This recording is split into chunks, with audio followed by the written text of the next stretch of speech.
Et donc le premier à pitcher ce soir va être Alban Meynaud. C'est moi qui ai introduit Alban ou tu voulais le faire ?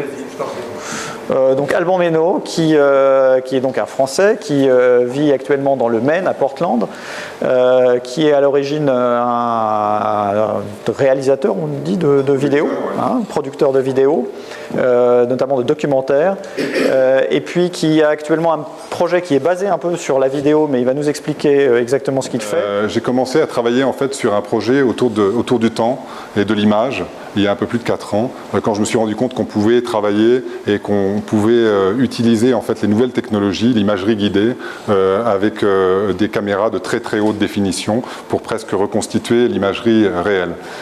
C'était un projet qui à l'origine est un projet artistique sur lequel j'ai travaillé parce que j'avais la chance de voyager beaucoup dans le cadre de mes activités de documentariste et qui a été repéré par en fait un groupement de médecins gériatres qui m'ont expliqué que ce projet pouvait être utilisé dans un environnement médical pour stimuler les personnes qui sont atteintes de démence sénile d'une façon générale et d'Alzheimer en particulier. Donc voilà, l'idée est partie très simplement. On a commencé à travailler avec un comité de médecins gériatres et de psychiatres, comme je l'imaginais, pour constituer une collection de films.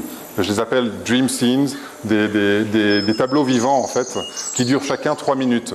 Donc en fait là, et qui ont tous un élément dramatique. Alors j'appelle l'élément dramatique, c'est plutôt un élément dans l'image durant les 3 minutes qui attire notre attention.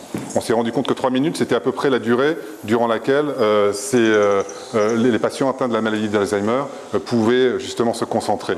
L'imagerie guidée, qui fait partie d'un corps de la médecine nouveau qu'on appelle la médecine corps-esprit. Si votre esprit va bien, si vous respirez bien, vous vous sentirez mieux.